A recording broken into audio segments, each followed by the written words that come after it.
Please describe your work field. So I do two different things. So one of my positions at Phenomenex, I am the technology lead. And so I manage a team of resources that are in India and in America, primarily developers, but also some system engineers. And I also oversee most of our projects in the e-commerce and the sales software for a global organization. Phenomenex is a biotech company, and they have offices all over the world. And so I have teams kind of all over the world that I work with, managing projects for them in the technology sphere. I also do some of the technical stuff myself as well. What's your current job title? So for that job, I'm the software development technical lead. But I also started a business where I wrote software that allows first responders to do behavioral health assessments online, and then it gives them personalized feedback. So I'm the president of First Responder Behavioral Health in addition to that job. That's more of a CEO type role, but I also oversee all of the technical side of that as well.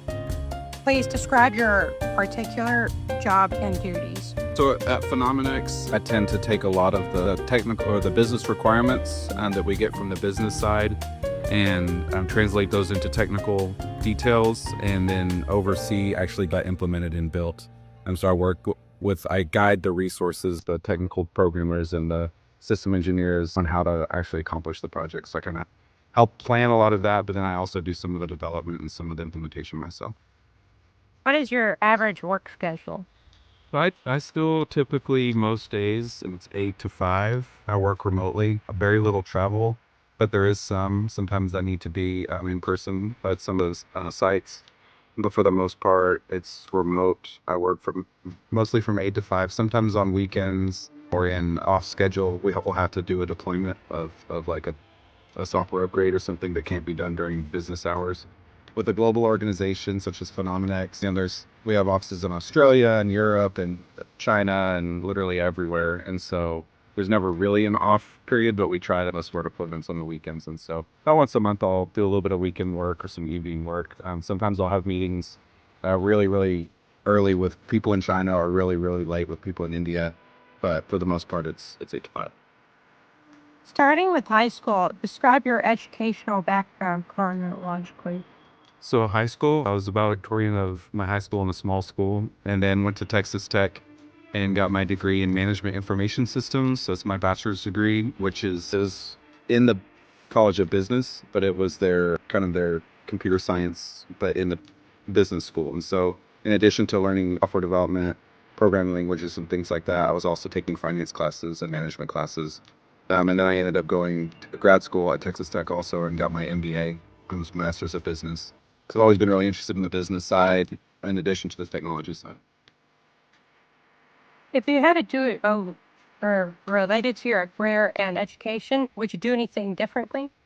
I would. So I went to work for IBM directly after college, and I worked there for 10 years. I think that was way too long to stay there.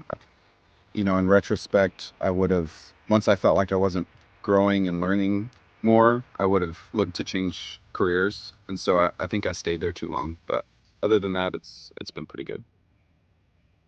What advice would you give me as a person interested in pursuing a career path similar to yours? The main advice, especially in technology field, is you need to always be learning and always be looking for, kind of what's next in your career. And so, you know, typically stay somewhere at least 3 years, but in that 3-year period, have a goal of this is what I want to learn while I'm here. This is the type of position I want to have next. And so while you're in that career at that particular company, you can kind of be setting your goals and, making sure you're working on the types of projects that are going to get you to the place that you want to be. And so kind of always have a goal of what's next, and then even a goal of what's after that. So you can really be working towards that, because especially in technology, everything changes so fast. If you're not constantly learning, going to become irrelevant pretty quickly. And so you have to really stay on top of okay, what's new, what's coming out, how can I continue to grow my career here and not just get stagnant and kind of stuck. Thank you for letting me interview you today. Sure, of course. Hope it helps.